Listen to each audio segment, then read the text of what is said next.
Are you having a hard time figuring out what to get Dad for Father's Day? You should check out Row 1 Brand's Vintage Pictorum Gallery. They have America's best sports art. With over 7,200 historic sports prints, you're assured to find something unique for Dad this Father's Day. Instead of a boring old tie, get him a historic baseball photo taken by Henry High Sandom at the historic Polo Grounds Stadium in New York City during the 1894 Temple Cup. Or, if he's an NFL buff, check out the 1963 vintage NFL poster. These are so good looking that you'll be amazed how they turn out. Shop now at sportshistorynetwork.com/row1 and save 15% off your order. On October 18th, 1924, Red Grange of the Fighting Illini had one of the finest games for a running back in college football history, and this came against the heavily favored and vaunted Michigan defense. This is the same day that made this week's hero famous, and ultimately led to him becoming the first commissioner of the NFL. And it all started with a nickname from a Grantland Rice article that captivated a nation, and that nickname was the Four Horsemen. Welcome to the Football History Dude podcast, where each episode is a journey back in time to learn about the rich history of the NFL. Your host is Arnie Chapman. Football is his passion, and he wants you to come along with him to explore the yesteryear of the gridiron. So hop on board his DeLorean and let's get this baby up to 88 miles per hour.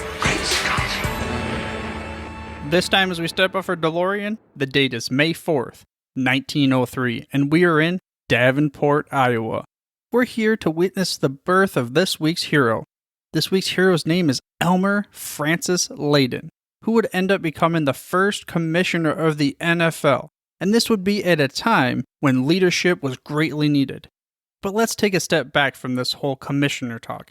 Let's hop in the DeLorean, let's go way back in time, and let's go ahead and figure out what made Elmer Francis Layden into the man that he became to become the first commissioner of the NFL. I mean, of course, he grew up playing football, which obviously, that's kind of a theme on this show. In high school, he was a fullback that was a legendary status in the state of Iowa. Then he would enter Notre Dame in 1921, and as a freshman, he shared the duty as quarterback with Harry Stoudreher.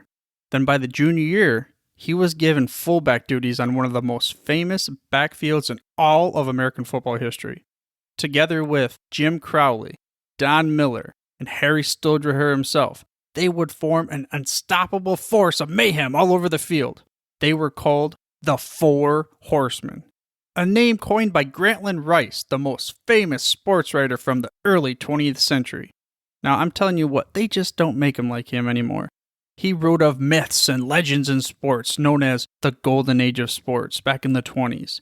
Remember that line about Red Grange calling him the Galloping Ghost? Yup. I tell you what, that game also, as we found out in the introduction, was on October 18th, 1924, and it was the inspiration for that poem.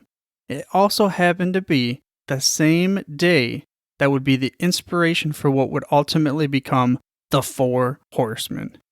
And even though this podcast episode is not about Grantland Rice, I'm going to say that in this day, Grantland Rice changed the way people would look at football forevermore. Easily, one of the most important dates in sports writing history.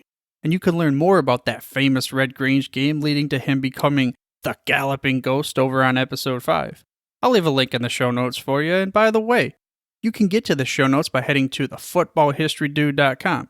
Again, that's thefootballhistorydude.com. Also, I ask that you subscribe for free to the show by mashing that little subscribe button in your podcast player of choice. That way you get the hottest, freshest off the press episodes each and every week. But let's get back to episode 5. That talked about one of the most important individual performances in college football history. Again, same day. But this other important performance, this was not an individual performance. This was a fearsome foursome, and they were known as the Four Horsemen. Here's the line from the article. And yes, again, like I said, this is Grantland Rice, and the line goes as such. Outlined against a blue-gray October sky, the Four Horsemen rode again. In dramatic lore, they were known as famine, pestilence, destruction, and death. These are only aliases. Their real names are Stroder, Miller, Crowley, and Layden. They formed the crest of the South Bend Cyclone before which another fighting Army team swept over the precipice of Polo Grounds this afternoon. Now, talk about painting a picture of legendary status. Think about this. Many of these people that were either reading this newspaper or even hearing somebody tell them of this, they were not able to even watch TV. There wasn't really TV going on, especially not broadcasting football, that is, because we learned about that later. They had to oftentimes rely on writers such as Grantland Rice to give them an understanding of how it was on the gridiron. And he did such a good job of painting a picture of glorious battle that he would give you goosebumps and chills, just making you want to go watch a game. Because if you haven't seen a football game previously, then articles like this and the one about Red Grange definitely made you want to go. Gets you to want to go watch those football games. Bam, boom. The rest will be history. And it started the path of football taking over the nation. I mean, there was even a picture of the Four Horsemen wearing their football gear with footballs in hand on top of horses and just saying, hey, I am part of this Four Horsemen legendary status, and you aren't going to stop me. I mean, I'm just telling you what, dudes. Different times. But it makes me wonder, how much did newspaper and writers like Grantland Rice have to do with the rise and dominance of football in America? I'm thinking a Grantland Rice episode may be in order, and it might be a good idea. What do you think? If you do, give me a shout. I'd love to hear about it. You can head to the contact page on the Football History Dude. But let's get back to Layden himself. Elmer Layden, part of the Four Horsemen. 1924, this was his senior year. And again, he was the fullback, mind you. He was the heaviest of the Four Horsemen at a whopping 162 pounds. How about that? 162 pounds. I mean, that's probably my right leg. That's maybe my left one. I don't know. I mean, is there anybody in the NFL that's that size anymore? Maybe the kicker, the water boy, someone around that. So, I mean, I had to look it up, and there's some little dudes recently, 150 pounds for this one guy, let's just say. You're not going to make it in the league that long, son. But he was the heaviest of the vaunted Four Horsemen, the legendary group that struck fear in opposing defenses. Again, different times. Different style of players who had to play both ways. Not just specialized in offense or defense or what have you. They had to play on both sides of the ball. But regarding his offensive prowess, this is what legendary coach Knute Rockne had to say to sum up his running ability. He developed a straight line dive that made him one of the most unusual fullbacks in football. But I'll tell you what, the culmination of his college career was the 1925 Rose Bowl. A game against Stanford, across the country, across the nation. Of course, these Stanford fans, they heard of the offensive firepower of Notre Dame, and I bet you the Stanford players were just getting a little bit nervous. Just a little bit nervous, because you got to deal with the Four Horsemen. But I'll tell you what, on that day, it was not necessarily the Four Horsemen that would ride again, even though they would have an okay day. It was, however, the defense that would stuff Stanford back into their holes, trouncing them 27-10 en route to Notre Dame's first undisputed national championship. So Elmer Layden, he played a big role, just a pretty big, huge role it was, because it's 27-10. Let's just say he scored 3 touchdowns. The first came on a 3-yard plunge into the end zone, which you would expect from a fullback from the Four Horsemen. But his other 2 scores, the 2 touchdowns that were even more impressive, he intercepted 2 balls and returned them for touchdowns. One was for 60 yards and another for 78. So a team and a forceful Four Horsemen known as a team for offense won with their defense. But it was not a total surprise that Layden had these interceptions, because Elmer Layden, even though he was part of the Four Horsemen, he led the team in interceptions that year. And overall in his Notre Dame varsity career, they would accrue a 27-1 record. I'd say that's not too bad, only having a couple of losses and dealing with one of those daggone ties by having all those victories. And I would say this is one reason why he ultimately would end up becoming the first commissioner of the NFL, because he had all that success and fame and notoriety, which ended up leading down the path of where he would go next. Which, speaking of next, let's shift to his pro career. He didn't play a whole lot of years. He played pro ball for a couple years, and I saw in various sources that he was listed for playing with 3 different teams, even though it wasn't a whole lot really that much.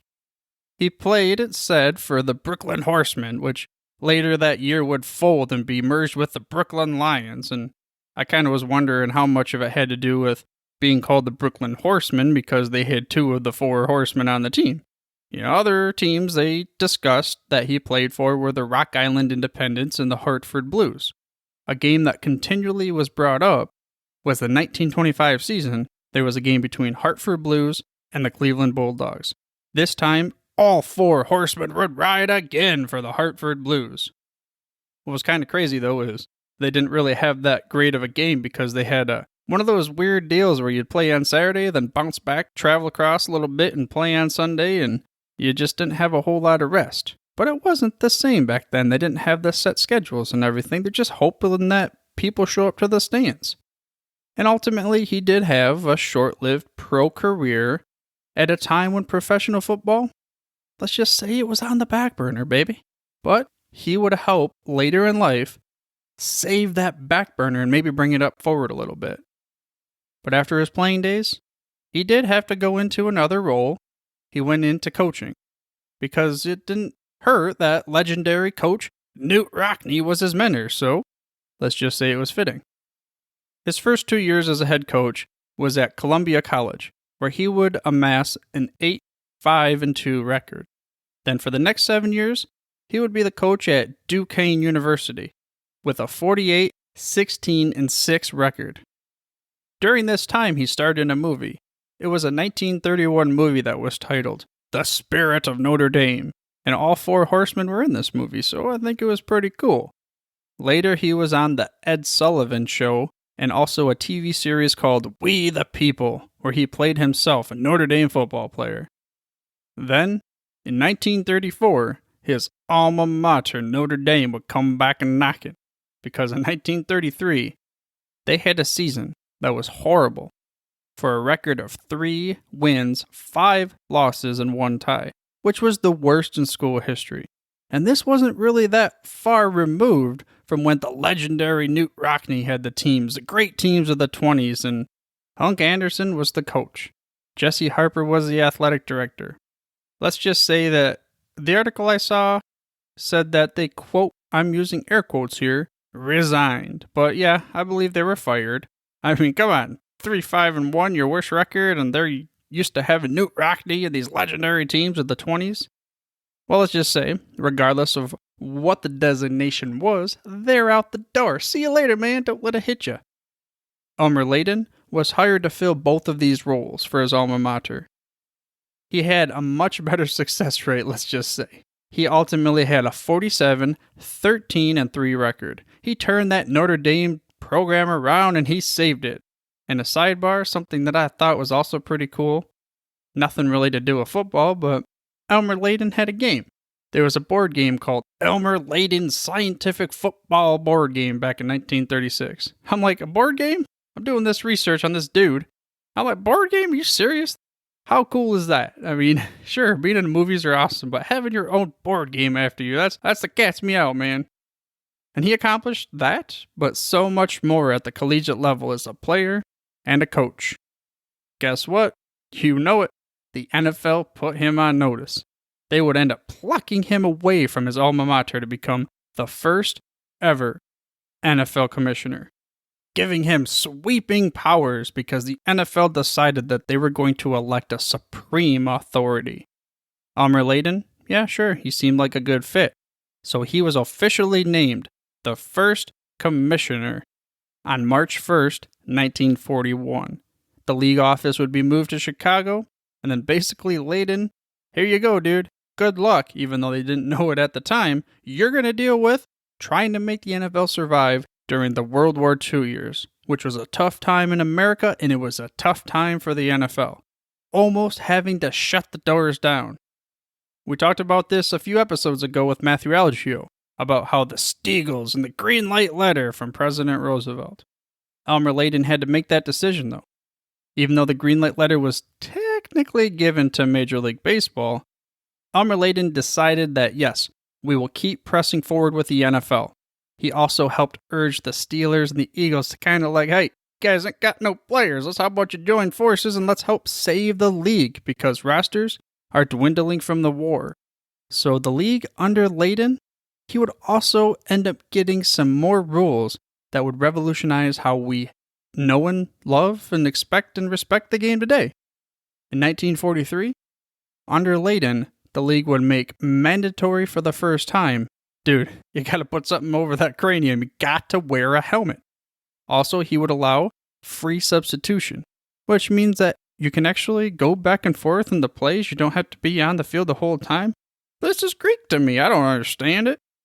But that would lead to now what we see as player safety and specialized rules for players which allow them to create a more exciting, impactful game. Then World War II ended in 1945. The NFL players, they were back, well, the majority of them. And bottom line, Elmer Layden, well, he did his job because he got the NFL, being the first commissioner with sweeping powers, he got them through World War II. His contract, though, was initially scheduled for 5 years. And according to a New York Times article, he dropped a bombshell in January of 1946 at a league meeting, suddenly saying, I'm out, I'm done, I'm resigned. Supposedly they, gave him a little bit of a contract offer to stick around for a little bit as an advisor for an indefinite period. They were going to give him the same salary even. But he turned that down because he said that he had accepted a position as president of the Shippers Car Line Corporation in New York. This would lead to something that we have been talking about, maybe not extensively, but quite a bit in the last previous episodes. On January 11th, 1946, Elmer Layden would officially be replaced by Bert Bell as the commissioner of the NFL. And we've been dubbing him the first great commissioner. But that's not to take anything away from Elmer Layden. You know, he was one-fourth the Four Horsemen, man. And like I said, he was the first commissioner of the NFL. He helped hold the league together during the Second Great War. So even though maybe he wasn't there for a long time, he still had a very huge impact on how the game is played, the way that you and I see it now. And here's a clip from the New York Times when he passed away describing his leadership style. Yet in spite of the high voltage that drove him in a worrying disposition that caused him to lose considerable weight during football campaigns, Mr. Layden was rarely known to lose his temper. To players and acquaintances, he was always calm and courteous. In his coaching, he chose reason rather than sentiment to stir teams. But while you chew on that one, let's just go back, because this whole thing makes me think about maybe this is the exact type of leader the NFL needed during the years of the Second Great War. He was calm, courteous during a tumultuous time for the nation, and if tempers would flare in a meeting or anywhere else deciding the fate of the league, who knows what could have happened. We've talked in recent episodes how the NFL was faced with serious questions, shutting down the doors or keeping them open.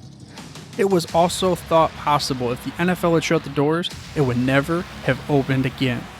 If that's truly the case, then it's very possible Elmer Layden, one of the Four Horsemen, is highly responsible for saving the NFL. I hope you enjoyed this week's episode of the Football History Dude and were able to gain some knowledge nuggets about the first commissioner in NFL history. Next week, we're going to have another guest on the show. His name is Clayton Truder, and he's going to stop by to help us type in some digits into that DeLorean by giving us an overview of some of the more essential books about NFL history. But for now, dudes, I'm through if you're through. Thank you for listening to this episode of the Football History Dude. To make sure you're the first to get the next episode, please subscribe on your podcast player of choice and head on over to thefootballhistorydude.com for the show notes and more information on the history of the NFL. And remember, dudes, where we're going, we don't need roads. We here at the Sports History Network proudly partner with 26 podcasts, all revolving around the history of sports. But did you know that many of our hosts were sports history authors way before they started their shows? It's true. We've got Joe Ziemba, host of When Football Was Football, Joe Zagurski, host of Pro Football in the 1970s, Mark Morthier, host of Yesterday Sports, Tommy Phillips, host of Lombardi Memories, and Scott Adamson, co-host of From the 55-Yard Line. All these authors have many books for you to choose from. To check them out, go to our website at sportshistorynetwork.com/sportshistorybooks. Pick up your copy today. Soundtrack provided by Kevin MacLeod of filmmusic.io.